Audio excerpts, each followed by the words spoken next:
Hello, boys and girls, moms and dads. Welcome to Storytime with Jamie.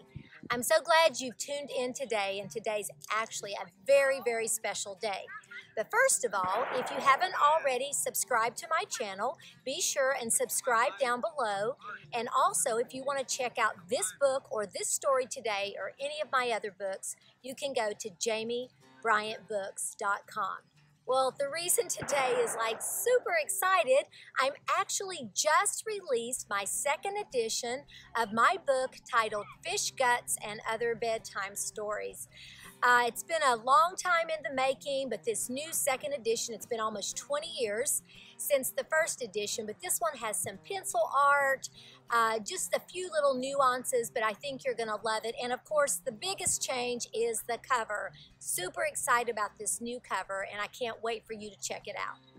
Well, today, since I'm relaunching the new book, I am going to read the story Fish Guts from the book Fish Guts and Other Bedtime Stories. Well, my daddy loved to fish, and he was good at it. We could fish all day, and I'd barely get a nudge on my hook while my dad reeled in fish after fish. Trout was a familiar meal at our home. Sometimes my dad would clean the fish at the river, but most of the time the cleaning took place at our home. My cousin Annette and I were playing in the front yard with some of my friends when my dad drove in from his fishing adventure that day. We both went running toward the car. "Did you catch any?" I asked. Even though I already knew the answer, my dad always caught some. "You'll see," he said as he opened the cooler for us. "Wow!" exclaimed Annette as she viewed the cooler more than half full of fish. We were definitely having a fish fry tonight. Dad picked up the cooler and headed towards the house. Occasionally, Dad would clean them outside or ask Mom to do the messy job. However, today he was doing the honors himself. Dad brought the bucket of fish right into our small trailer kitchen. One by one, he took them off the line they had earlier been strung on, and he began piling them in our kitchen sink. For me, this was great fun, but of course, I wasn't getting my hands dirty. My dad would take the fish one at a time and place them on a cutting board. He positioned the cutting board on the countertop right beside our kitchen sink. Dad would pull out his trusty pocket knife and off would go the head. Dad would just kind of flip it over in the sink, and that's where he started his pile of fish remains. Once the head was off, he took an object similar to a pot scraper and scaled the fish. Basically, he would take the scraper up and down the fish's body, scraping all those scales out into the sink. Next, he carefully opened up the insides, which was kind of like cutting rubber or something similar. Well, everything that fish had eaten in the last day or so came oozing out. Oh, this was a disgusting sight. Next, Dad would use his same pocket knife and scoot all those guts and stuff into the sink with the fish head. Dad would put his finished fish on ice until supper time and pick up the next one for the slaughter. This particular day had been a really good catch for my dad. I can't remember if there were 12 or 15 or maybe even more, but there were a lot. One by one with the heads, then they were gutted, and the remains kept piling up in the kitchen sink. Finally, the last fish was done, and my mom was going to start the frying soon. Getting rid of the insides and heads was next.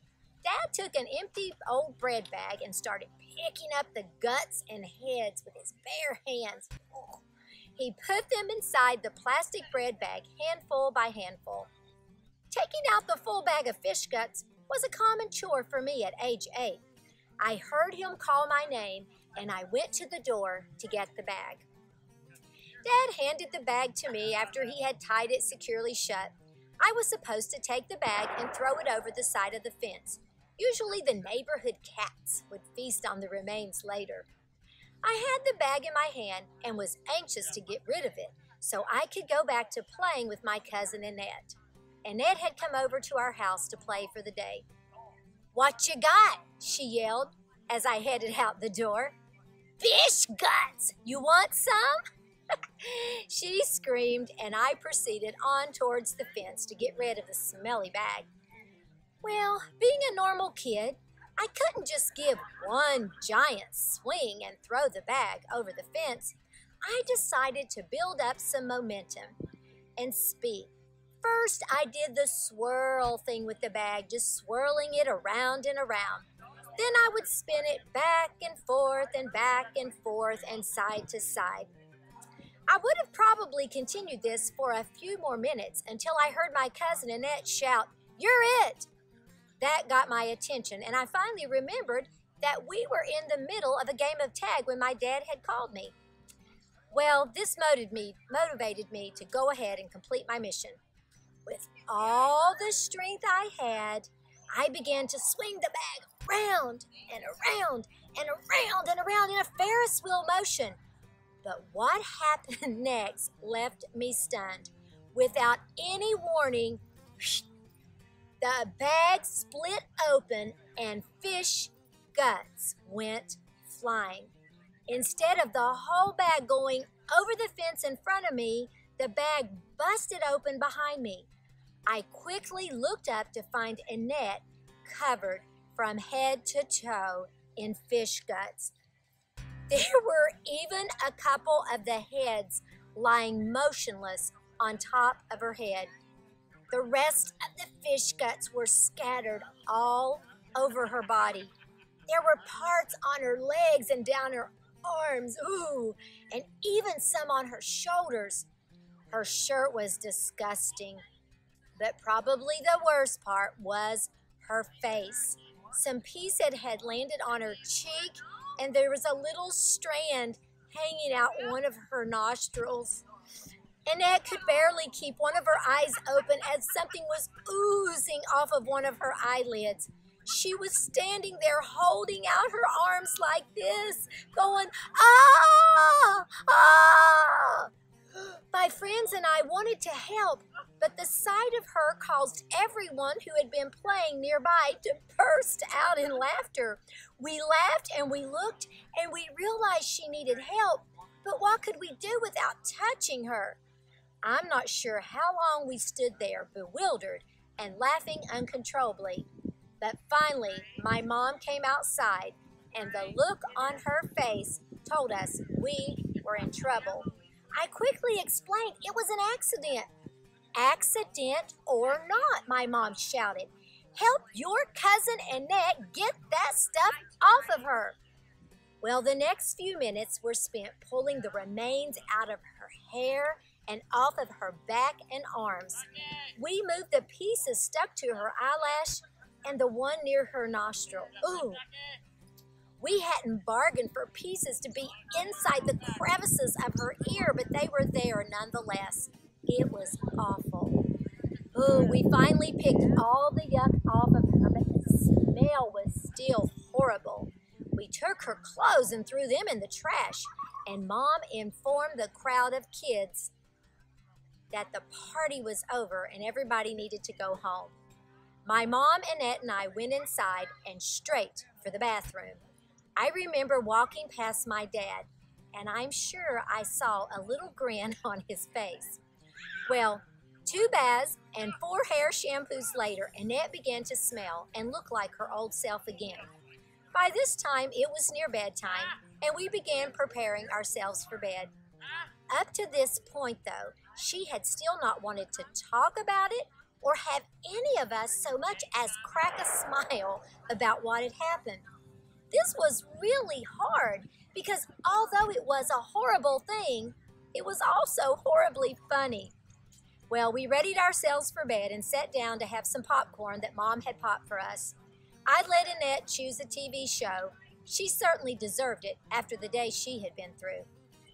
She was still very quiet, only barely smiling when a joke was told on the TV show we were watching. Well, the show was over and we were off to brush our teeth. We went to my room and my mom tucked us in. The lights were finally out, and I was on the top bunk with Annette on the bottom. We talked a little, and then the room got quiet for a few minutes. I was the first to break the silence. Annette, I whispered. Yes, she whispered back. In a not-so-quiet voice, I said, "Oh!" We both burst out laughing. The fish gut episode finally had a humorous ending, even for the victim. And I'll give you a little sneak peek. There's actually a picture of Annette at the end of that story, a picture of what she looked like back then. Well, what did you think about that story, boys and girls? Did you like it? Yes? Awesome, awesome. I hope a lot of you go fishing. Have any of you ever gutted a fish? No? Yes? Maybe? Well, I gutted a few in my time, but I haven't gutted any recently. Well, I hope you enjoyed this story today, and as I said, my book is live now, ready for purchase. You can get it in a digital format, or of course, you can get a copy of your own. But if you like today's story, be sure and subscribe to my channel. Give us a thumbs up. Also, if you want to check out any of my other books, you can go to jamiebryantbooks.com. Thanks again for tuning in, and until next time, goodbye, boys and girls. Goodbye.